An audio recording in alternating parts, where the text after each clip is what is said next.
Everyone welcome to my channel. आज आम discussion करवा six semester DSC 3 paper selected long question series part 3 video एटा part 1 part 2 जो मैंने देखी ना हो प्लेलिस्ट चेक करके देखी नेब। आम कौन कर यूनिट वाइज क्लास करुचे, आम चैप्टर वाइज करवा ना यूनिट वाइज करवा। तो आ गोटे लॉन्ग क्वेश्चन आज आम देखा जहाँकि मोस्ट इम्पोर्टेंट मन रखी था यहाँ एग्जाम रे 100% आसब। तो ठीक रे बुझीब क्वेश्चन टी देखा।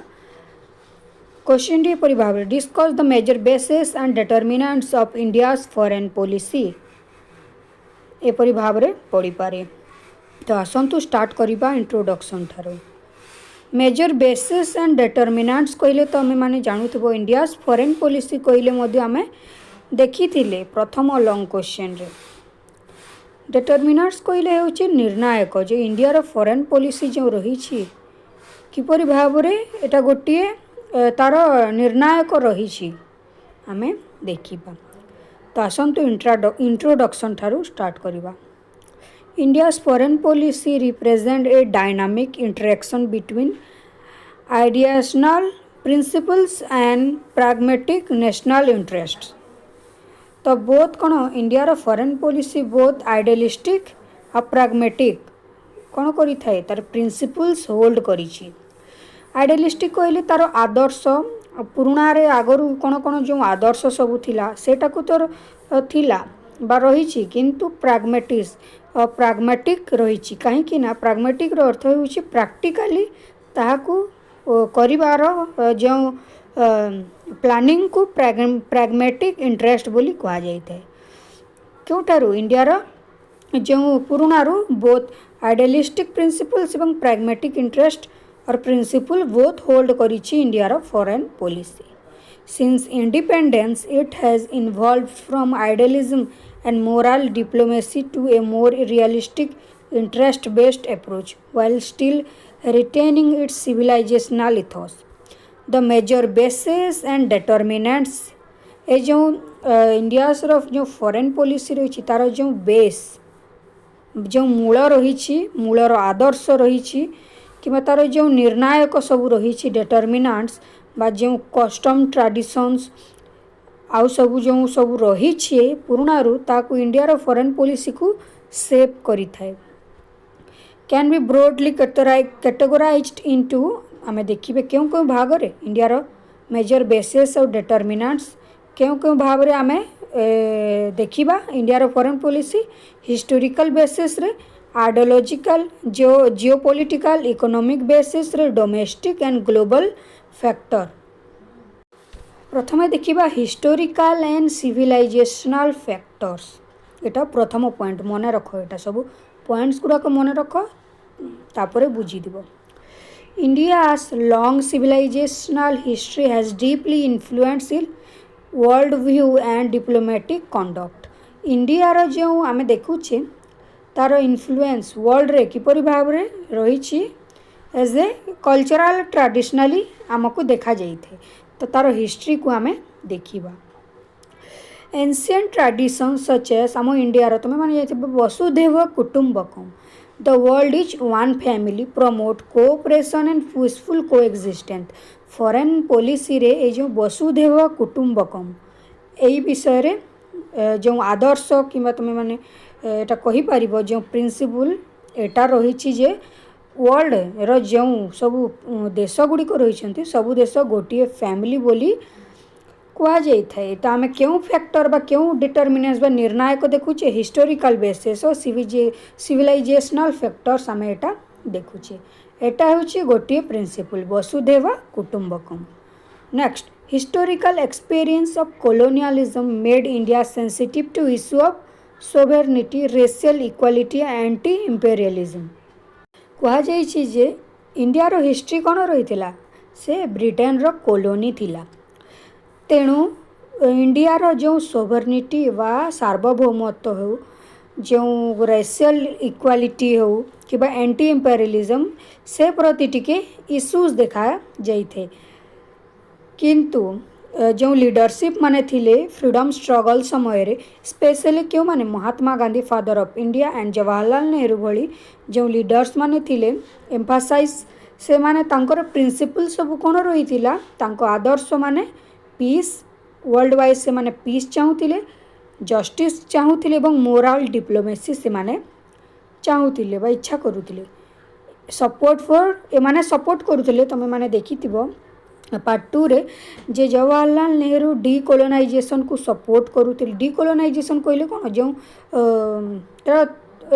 फिफ्थ सेम रे कि थर्ड सेम रे देखिथिबो डीकोलोनाइजेशन कहले जो ब्रिटेन निजर कॉलोनी करितिला ता तारु बंचिबा पई चाहूतिले तो जवाहरलाल नेहरू सबले सेटा इच्छा करूतिले opposition to apartheid and leadership of global south ए ग्लोबल साउथ रो जो यूरोपियन कंट्री माने थिला तांकर जो इफेक्ट थिला ताकू कमेबा को चाहूतिले तो एटा थिला आ गोटे आमे देखिले एटा हिस्ट्री बेसिस रे ता डिटरमिनेंट्स बा निर्णायक हिस्ट्री बेसिस रे प्रिंसिपल सबू टिके टिके कोन रहितिला नेक्स्ट पॉइंट है आइडियोलॉजिकल एंड फिलोसॉफिकल फाउंडेशन आदर्श एवं फिलोसॉफी बेसिस रे इंडिया रो फॉरेन पॉलिसी किपरि भाव रे गाइड करा जाइछि इंडिया रो फॉरेन पॉलिसी कोन रही थिला आगरु नॉन अलाइनमेंट गोष्ठी निरपेक्ष एटा गुटे थिला आदर्श India row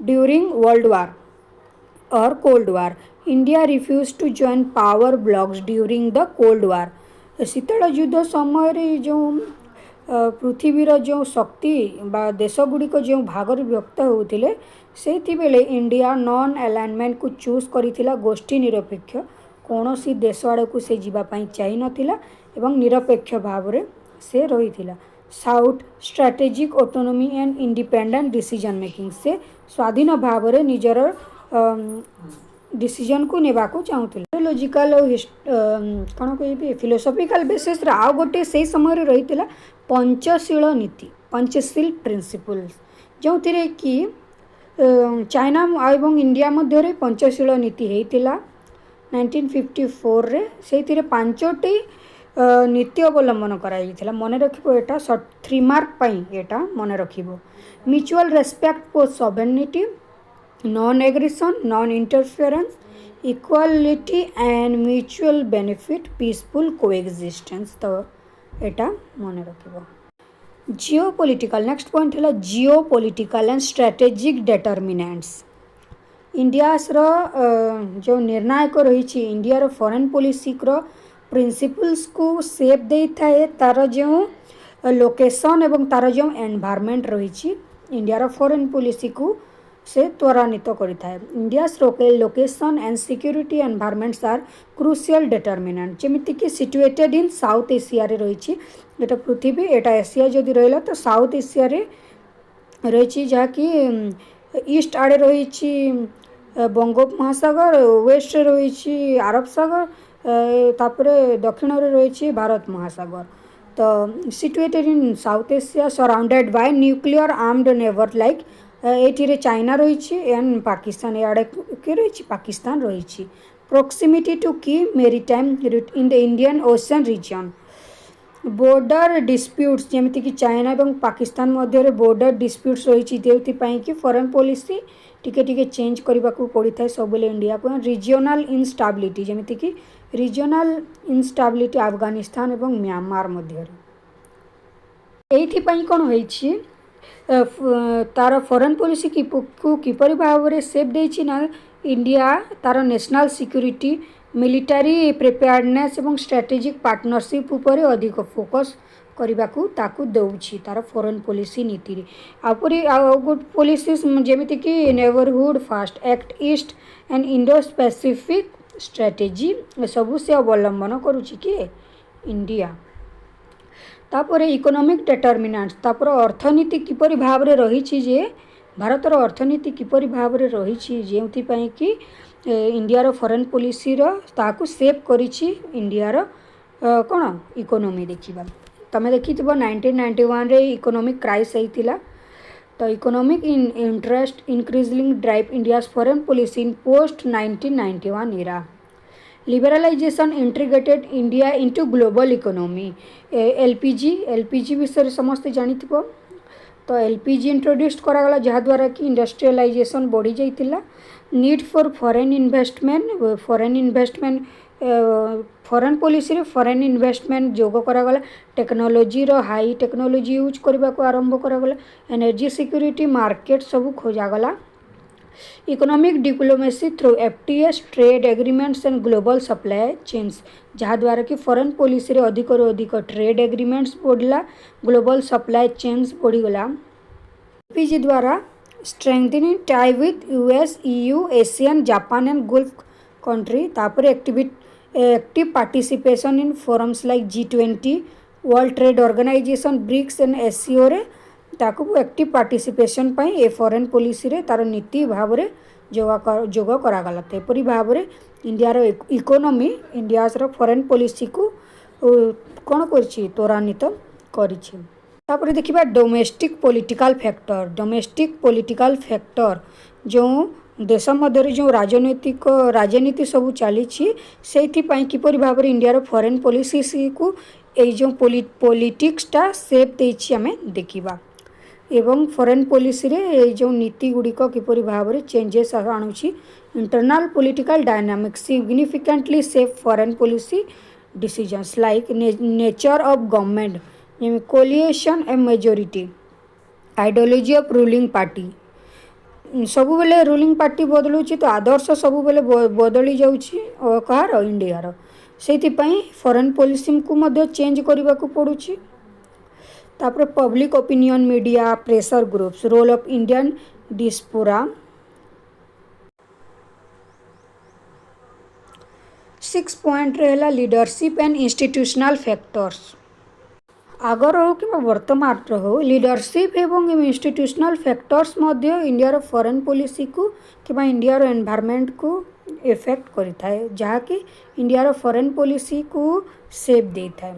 personalities of leaders and institutional frameworks play a key role. Jawaharlal Nehru idealism Indira Gandhi's realism and regional assertiveness post 2014 emphasis on personal diplomacy and strategic assertiveness. Global and systemic factors changes in the international system influence India's choice. तो international system रे मध्य किछि changes आणुछि जो कि India foreign policy रे मध्य किछि changes आनिबा को पड़ुछि।